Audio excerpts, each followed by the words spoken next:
नमस्कार। आज का विषय कुछ ऐसा है जिसे हम हर दिन छूते हैं, इस्तेमाल करते हैं, पर शायद ही कभी उसके बारे में सोचते हैं। पैसा? जी हाँ, पैसा। हम 2500 साल के एक लंबे सफर पर जा रहे हैं। ये देखने के लिए कि कैसे समुद्र की एक साधारण सी कौड़ी हमारी जेब में रखे डिजिटल रुपए में बदल गई। और ये कहानी सिर्फ अर्थव्यवस्था की नहीं है। बिल्कुल, ये हमारी पूरी सभ्यता की कहानी है। आपने बिल्कुल सही कहा, ये सिर्फ पैसों का इतिहास नहीं है। ये शक्ति, संस्कृति और तकनीक के विकास की कहानी है। हर सिक्का, हर नोट अपने समय की महत्वाकांक्षाओं को दिखाता है। एक तरह का टाइम कैप्सूल। जी बिल्कुल, एक टाइम कैप्सूल। तो फिर इस कहानी की शुरुआत कहाँ से करें? मतलब उस समय से जब पैसा था ही नहीं। वस्तु विनिमय प्रणाली, बार्टर सिस्टम। हाँ, बार्टर सिस्टम बहुत सीधा साधा हिसाब था। मेरे पास जो ज्यादा है वो मैं तुम्हें दूंगी और तुम्हारे पास जो ज्यादा है वो तुम मुझे दे दो। जैसे गेहूं के बदले जूते या दूध के बदले मिट्टी के बर्तन। सुनने में तो बड़ा आसान लगता है। हाँ, लगता है, पर था नहीं। यहीं पर अर्थशास्त्र का एक बहुत मजेदार सिद्धांत सामने आता है। कौन सा? आवश्यकताओं का दोहरा संयोग। Double coincidence of wants. जी, ये एक बहुत बड़ी मुश्किल थी।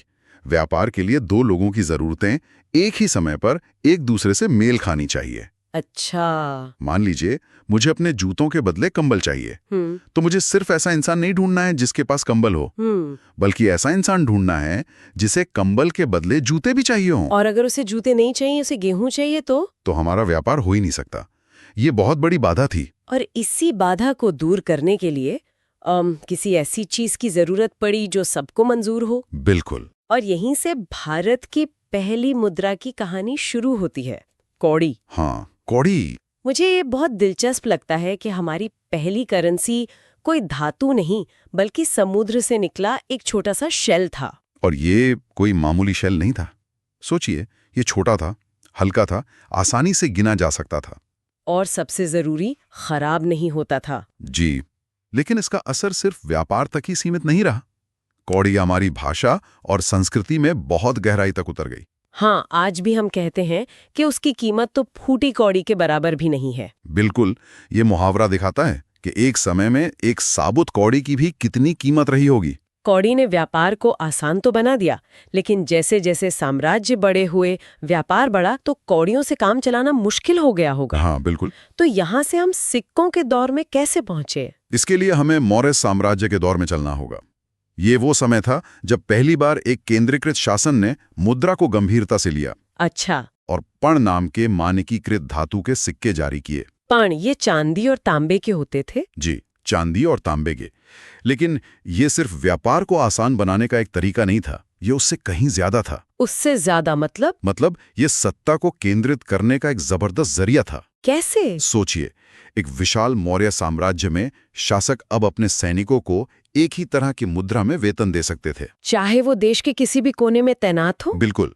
वो पूरे साम्राज्य से एक ही मानक में टैक्स वसूल सकते थे। हर सिक्के पर लगा हुआ निशान इस बात की गारंटी था कि इसे राज्य का संरक्षण प्राप्त है। तो ये सिर्फ पैसा नहीं था? नहीं, ये साम्राज्य की शक्ति का प्रतीक था। ये तो कमाल का नजरिया है। मैंने कभी इस तरह सोचा ही नहीं कि सिक्के साम्राज्य को जोड़ने का काम भी कर सकते हैं। जी। लेकिन मौर्य साम्राज्य के बाद और आधुनिक रुपए के बीच में तो लगभग 1500 साल का लंबा समय था। हाँ, एक बहुत लंबा और दिलचस्प दौर था। उस बीच क्या हुआ? देखिए, मौर्यों के बाद कुषाणों और गुप्त शासकों ने मुद्रा प्रणाली को और आगे बढ़ाया। खासकर गुप्त काल के सोने के सिक्के, दीनार। हाँ, दीनार। वो अपनी कलात्मकता और शुद्धता के लिए बहुत मशहूर थे। फिर दिल्ली सल्तनत का दौर आया, जहां टका और दूसरी कई मुद्राएं चली। लेकिन भारतीय मुद्रा के इतिहास में अगला बड़ा मोड़ आया 16वीं शताब्दी में। और वो मोड़ लेकर आए शेरशाह सूरी। मैंने पढ़ा है कि उन्हें आधुनिक रुपए का जनक भी कहा जाता है। जी, कहा जाता है। उन्होंने ऐसा क्या किया जो उनसे पहले कोई नहीं कर पाया? शेरशाह सूरी का सबसे बड़ा योगदान था मानकीकरण, स्टैंडर्डाइजेशन। अच्छा, स्टैंडर्डाइजेशन को वो एक नए स्तर पर लेकर गए। जी, उन्होंने चांदी का एक सिक्का चलाया जिसका वजन बहुत सटीकता से 178 ग्रेन तय किया गया। और यहीं से हमें वो शब्द मिले जिसे हम आज भी इस्तेमाल करते हैं, रुपया। रुपया। इसका कनेक्शन चांदी से है ना? एकदम सही। रुपया शब्द संस्कृत के रौप्य से निकला है, जिसका मतलब ही चांदी होता है। अच्छा। शेरशाह की काबिलियत ये थी कि उन्होंने एक ऐसी व्यवस्था बनाई जो इतनी भरोसेमंद थी कि वो उनके अपने छोटे से शासनकाल के बाद भी जिंदा रही। तभी तो मुगलों ने भी इस व्यवस्था को अपना लिया, लगभग बिना किसी बदलाव के। और इसी वजह से जब अंग्रेज आए तो उन्हें भी एक मजबूत मौद्रिक आधार विरासत में मिला। और उन्होंने सिर्फ चांदी का रुपया ही तो नहीं चलाया था, छोटे लेन देन के लिए भी तो कोई व्यवस्था की होगी। हाँ, और यही उनकी दूसरी बड़ी समझदारी थी। उन्होंने एक द्विधातु प्रणाली यानी बायमेटालिक सिस्टम की शुरुआत की। बायमेटालिक सिस्टम? बड़े लेन देन के लिए चांदी का रुपया था और रोजमर्रा के छोटे खर्चों के लिए तांबे का पैसा। और इनका आपस में क्या हिसाब था? 1 रुपया 40 पैसे के बराबर होता था। ये एक बहुत ही व्यवहारिक व्यवस्था थी जिसने हर स्तर के व्यापार को आसान बना दिया। बिल्कुल। शेरशाह की ये व्यवस्था इतनी मजबूत थी कि मुगलों ने भी इसे आगे बढ़ाया। लेकिन जब अंग्रेज आए तो उन्होंने सिर्फ शासन ही नहीं बदला होगा। नहीं, बिल्कुल नहीं। उन्होंने मुद्रा पर भी अपनी छाप छोड़ी होगी, है ना? हाँ, उन्होंने सिक्कों के डिजाइन को बदल दिया।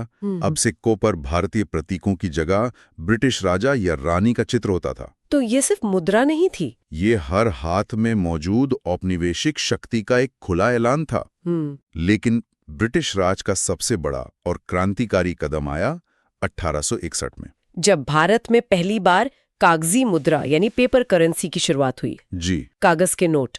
आज तो ये बहुत आम बात लगती है, पर उस समय तो ये बहुत बड़ी बात रही होगी। बहुत बड़ा बदलाव था।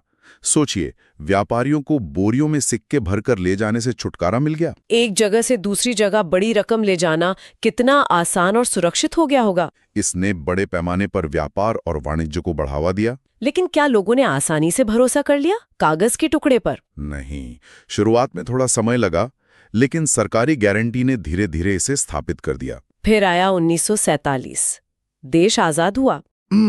अब हमारे पास अपना झंडा था, अपना संविधान था, तो जाहिर है हमें अपनी मुद्रा भी चाहिए थी। एक ऐसी मुद्रा जो आजाद भारत की पहचान बने। और ये बदलाव हमें कब देखने को मिला? 1950 में। ये एक बहुत शक्तिशाली प्रतीकात्मक बदलाव था। कैसे? नोटों और सिक्कों पर से ब्रिटिश राजा का चेहरा हटा दिया गया और उसकी जगह भारत की संप्रभुता के प्रतीक अशोक स्तंभ के 4 शेरों को अपनाया गया। तो ये सिर्फ एक डिजाइन का बदलाव नहीं था? नहीं, ये एक नए आत्मविश्वास और एक नए युग की शुरुआत का ऐलान था। और बदलाव का सिलसिला यही नहीं रुका। 1957 में एक और बड़ी क्रांति हुई। एक खामोश क्रांति। हाँ, जब भारत ने दशमलव प्रणाली यानी डेसिमल सिस्टम को अपनाया। ये एक बहुत ही महत्वपूर्ण आर्थिक सुधार था। आजादी तक हमारी मुद्रा प्रणाली थोड़ी जटिल थी। 1 रुपया 16 आना में बटा था और 1 आना 4 पैसे में और 1 पैसा 3 पाई में। हिसाब किताब करना काफी मुश्किल होता होगा ना? बहुत। 1957 में इस पूरी व्यवस्था को बदलकर एक सरल प्रणाली लाई गई। 1 रुपया बराबर 100 पैसा। बस मैंने पुराने सिक्के देखे हैं जिन पर नया पैसा लिखा होता था। तो इसका मतलब ये इसी बदलाव का हिस्सा था? बिल्कुल। 1957 से 1964 तक सिक्कों पर नया पैसा इसीलिए लिखा जाता था ताकि लोग पुराने आना वाले पैसे और नए दशमलव वाले पैसे में कंफ्यूज ना हो। अच्छा। 1964 के बाद जब ये नई प्रणाली लोगों की आदत में आ गई तो नया शब्द हटा दिया गया और वो सिर्फ पैसा बन गया। ये बड़ा दिलचस्प दौर रहा होगा। हाँ, एक ही घर में बड़े बुजुर्ग आना में हिसाब लगा रहे होंगे और बच्चे नए पैसे में। अब आधुनिक दौर में आते हैं और एक ऐसे शब्द की बात करते हैं जिससे हम सब परिचित हैं, विमुद्रीकरण, या जिसे हम आम भाषा में नोटबंदी कहते हैं। हाँ, नोटबंदी। इसका मकसद अर्थव्यवस्था को एक तरह से रीसेट करना होता है। सही कहा। और भारत के इतिहास में नोटबंदी कोई नई बात नहीं है। अच्छा। आजादी से पहले 1946 में 500 रुपए, 1000 रुपए और 10,000 रुपए के बड़े नोटों को बंद किया गया था। उसका कारण क्या था? द्वितीय विश्व युद्ध के दौरान जमा हुए काले धन पर लगाम लगाना। और आजादी के बाद 1978 में जनता पार्टी सरकार ने एक बार फिर 1000, 5000 रुपए और 10,000 रुपए के नोटों को अवैध घोषित किया। मकसद वही था, काले धन पर प्रहार करना। जी, मकसद वही था। और फिर आया 2016, जिसकी यादें हम सबके जहन में ताज़ा हैं।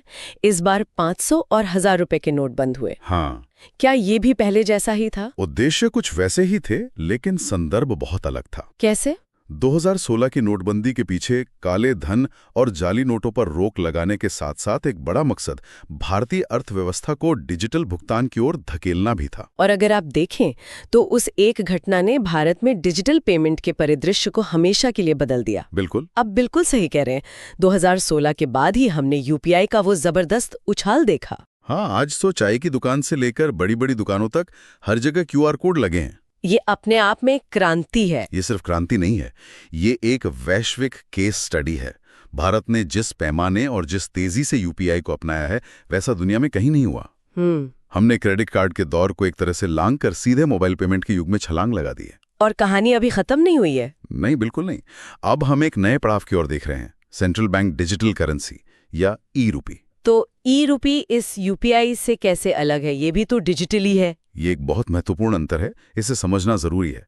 जब आप यूपीआई से भुगतान करते हैं तो पैसा आपके बैंक अकाउंट से दूसरे के बैंक अकाउंट में जाता है। ठीक है। वो पैसा एक कमर्शियल बैंक की देनदारी है। और ई-रूपी? लेकिन ई-रूपी सीधे रिजर्व बैंक ऑफ इंडिया द्वारा जारी की गई एक डिजिटल मुद्रा है।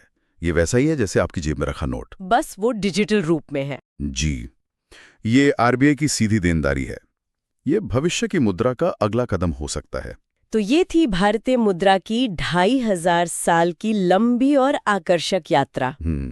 एक समुद्री कौड़ी से शुरू करके धातु के सिक्कों, कागजी नोटों से होते हुए आज हम एक ऐसी दुनिया में हैं जहां पैसा सिर्फ हमारे फोन में मौजूद कुछ अंकों के रूप में है। ये सफर सच में हैरान करने वाला है। बिल्कुल। और यहाँ एक विचार करने वाली बात यह है कि आज जब हम एक क्लिक में भुगतान कर देते हैं तो ये सोचना कितना दिलचस्प है कि इस सुविधा के पीछे हजारों सालों का आर्थिक और सांस्कृतिक विकास छिपा है। हाँ, ये बात तो है। भविष्य में मुद्रा का स्वरूप क्या होगा, ये हमारी तकनीक और जरूरतें तय करेंगी। लेकिन एक सवाल जरूर मन में आता है, क्या वो दिन आएगा जब भौतिक मुद्रा यानी सिक्के और नोट पूरी तरह से संग्रहालय की चीज बनकर रह जाएंगे? इसका जवाब तो शायद वक्त ही देगा। हाँ, इसका जवाब तो वक्त ही देगा।